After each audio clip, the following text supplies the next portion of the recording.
because they really had you. Being in a toxic relationship is so funny because they really had you thinking that like bare minimum was like extraordinary. And when they finally did something good, it was like, oh my god, you genuinely love me. One time I accidentally locked my car keys in my car. And I was at the gym and I was off, and so I was like, let me call my boyfriend to see if he can come pick me up. And he came and picked me up, and I thought that that was the nicest thing that anyone could do for me. I literally called my sister, was like, he literally picked me up. This is so nice. And she literally was like, babe, that's your boyfriend. That's the bare minimum. And obviously we should appreciate every single thing that people do for us, but like, come on. Why do women like this say that the toxic relationships are fun? They go through all these toxic relationships. This is what she said at the beginning of her clip. Toxic relationships are fun because blah, blah, blah, blah, blah. And then she's describing an incident where she locks her keys in her car and her boyfriend comes and picks her up.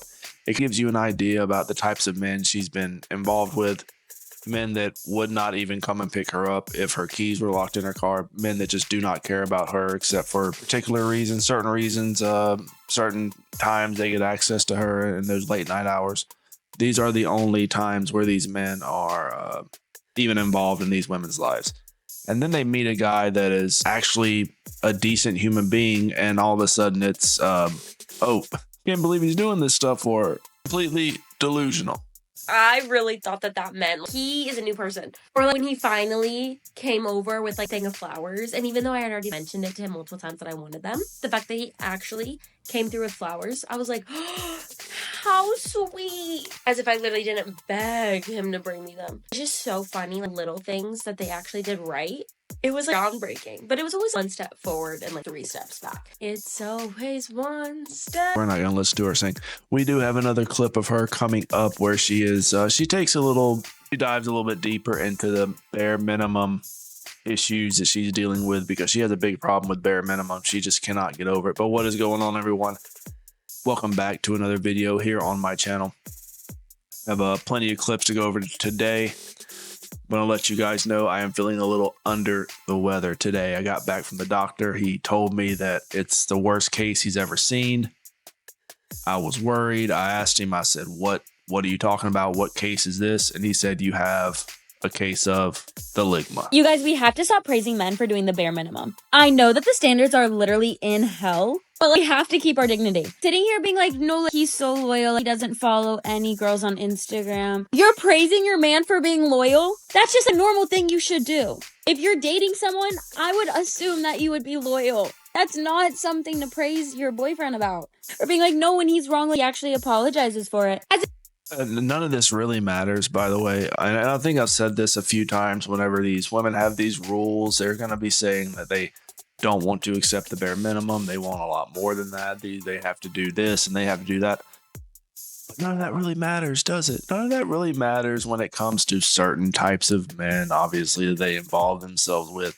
These men do not have to do any of that. These particular men that these women are always on the lookout for, even in a relationship, these women are always on the lookout for these types of men, these certain types of men.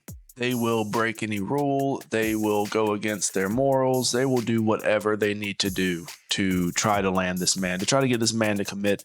And they will look past any sort of red flags, even if it means these women can find these men chatting up other chicks on Instagram, and they will pass it off and say, oh, it was probably just his sister, or it was just his aunt. It's his aunt in the bathing suit, and who knew that his aunt could be 22? As if taking accountability is so above and beyond. My favorite is the fact that standards are so low for men that saying, no, he actually really takes care of himself, or he's really hygienic, is a flex. If your boyfriend is not taking care of himself, stinky. That's just gross. What do you mean? What's funny about this argument is it's not men that are doing this, by the way. This is years and years, and at this point, decades of women getting with men that just do not give a shit. These men do not care. And they have been so used to being with these men that just do not care. They don't call them. They don't talk to them. They don't give them flowers. They don't take them out. They don't pay for anything. That now they just assume all men are like this. They just assume that every man is like this. And a lot of men are not like this at all. A lot of men would actually find a woman, and if he is in a relationship with that woman, he will make sure that she is taken care of in certain ways. A lot of men do this.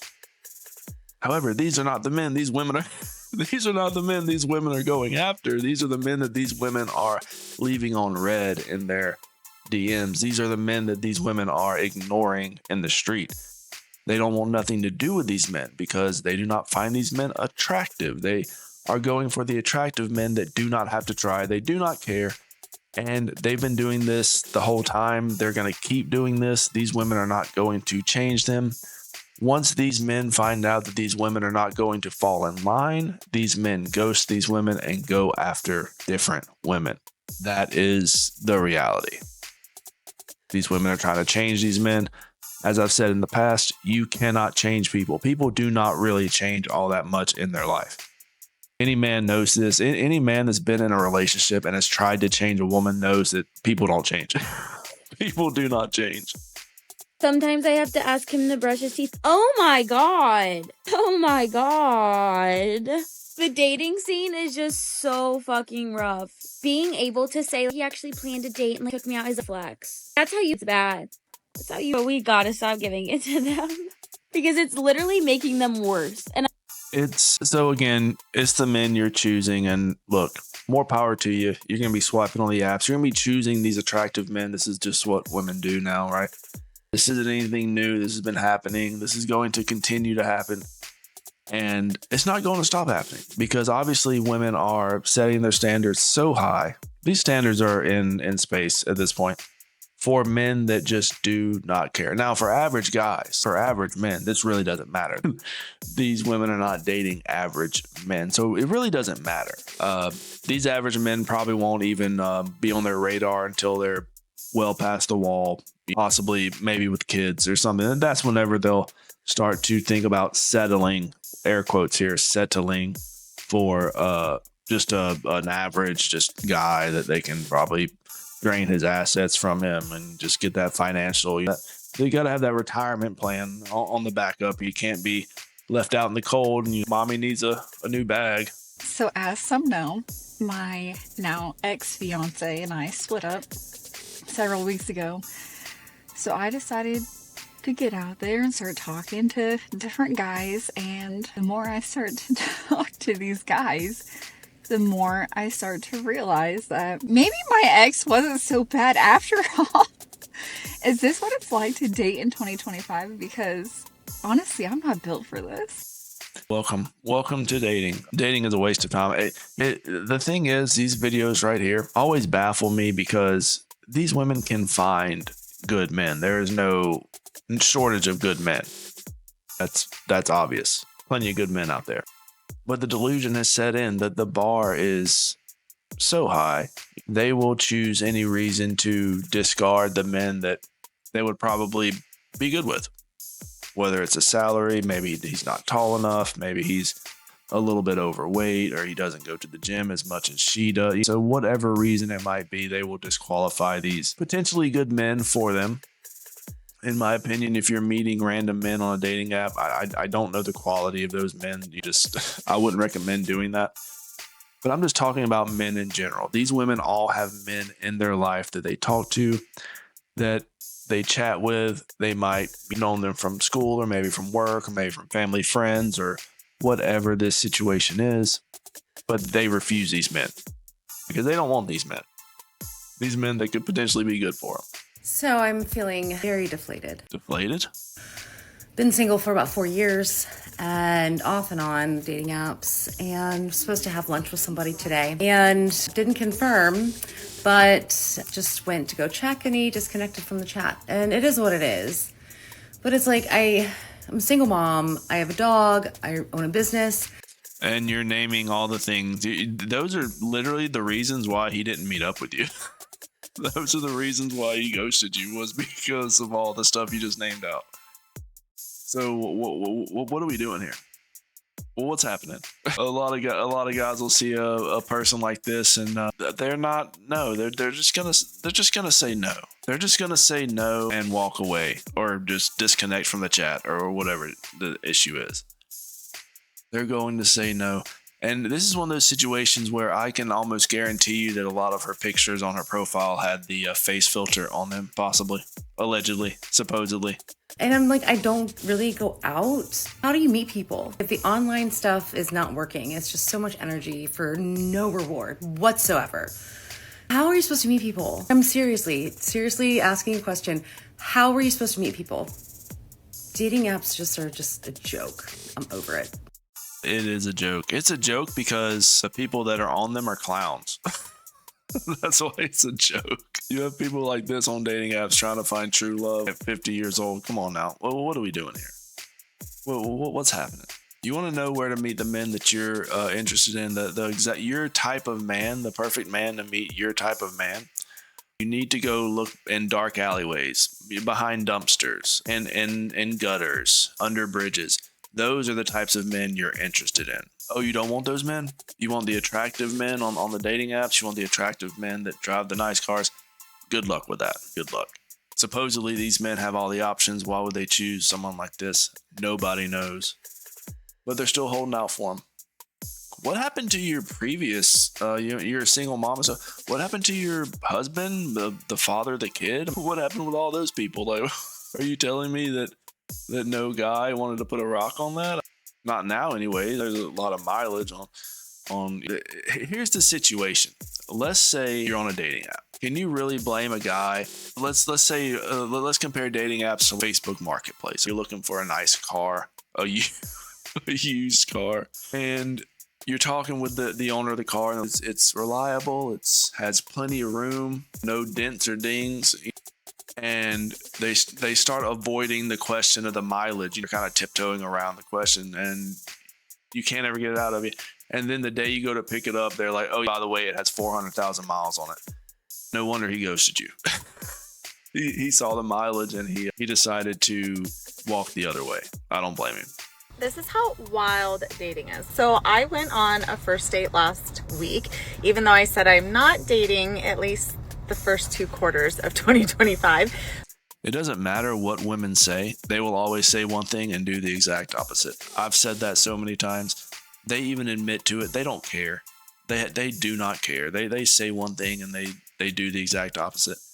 It is my problem with this, and this is my issue, is if you lie to yourself every single day at every single moment, it makes it so much easier to just lie to everyone around you. So that she is just a pathological liar at this point. If she's doing it even to herself, come on.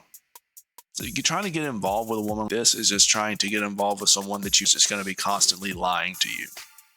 But I was supposed to go on a first date with this guy for Christmas, and then I got COVID. So we rescheduled, and that's not going to work out. But nothing on this guy. However, after the date, I got in my car, and literally from Scottsdale to my house, which is a 40-minute drive, I cried, sobbing tears. And at first I was like, what the heck is wrong with me? And then I realized that I just was feeling all these things still about Fall Guy, the guy I dated in the fall, that totally blindsided me. So she is still dealing with this is a common occurrence when it comes to women like this, especially women that have been in relationships for a while and then they get divorced and then they meet that first guy, this mega Chad that maybe they were cheating with their husband with. Anyway, they end up hooking up with this dude for however long, and then he ghosts her, he dumps her like they always do. This is what's called an alpha widow. She is always going to be comparing all the men now from that one guy, the fall guy, the guy she met in the fall that completely changed her world and made everything look, my world was gray, and then he met him and it became colors, and it's bullshit. Nobody really cares. But this is going to be the new standard in her life. So she is going to now continue to match with men that were as attractive or more attractive than this other dude. Possibly better other attributes as well, better money situation, possibly a nicer car, whatever the situation might be. These guys are going to have options. They're going to ghost you. They're going to leave you hanging. They're going to probably not be very nice to you, honestly. Just from what I've been seeing with the hundreds and hundreds of TikToks I've watched in the past year or so. It's just what happens. throw a cactus at me next time I start having feelings for someone, because I'm over this. But anyway, so this guy, when I was supposed to meet him in December, he wanted to go, he recommended going to this bar in Scottsdale. And I told my friend, and he was like, that's known as a gay bar. I was like, what? And he said, but they do have really good drinks. He was told they have really good drinks. And I looked it up, and they're known for their drinks. So I was like, I'm game for going. But again, we didn't go. So then I go on this date last week, and this guy keeps talking about these other gay bars he goes to. He willingly said, oh, that was a gay bar. It's known for a gay bar. And then he started talking about other gay bars. And I was like, what is going on? I've never talked to a guy or been with a guy that is going to a gay bar. Wild. I just think that's wild, right? I don't know. Maybe. Well, these are the types of men you're choosing to involve in your life. Maybe asking a internet audience isn't the correct way to go about this. I would recommend not dating dudes that go to bars, period. To be honest, it's just not a good thing. You shouldn't want to make a guy that regularly goes to a bar. Now, maybe him and the buddies a few times a month, sure, but if this dude is going on dates multiple times a week, he's taking women to bars, and he knows he's been to all these bars, and he knows these bars, and now that you're saying they're gay bar, look, that's up to you. It's crazy that the types of men these women choose to get involved with, they always try to reach out to these women on TikTok to try to justify them making excuses for these men, or trying to see if they're crazy, or if it's red flag. You know what you're doing. You know exactly what you're doing. You're only making these excuses because these men are super attractive. You're attracted to them. You have this picture in your head, and then you have this you have it all planned out in your imagination, but it's not going to end up like that. It never ends up like that because, well, you're a single mom. So it's not going to happen. A lot of opportunities slip through your fingers when you are over the age of 40 and have multiple kids and you're trying to date random men online. A lot of bad stuff happens. I wish this lady the best. I hope they find comfort in any kind of decisions they make. Maybe quit dating gay guys. I don't know. There's a lot of issues going on with that last one. But let me know what you guys think. Leave me a comment down below. Also, do not forget to like the video as well, please. And if you are new, please subscribe. I will catch you guys later. Rat Boy out.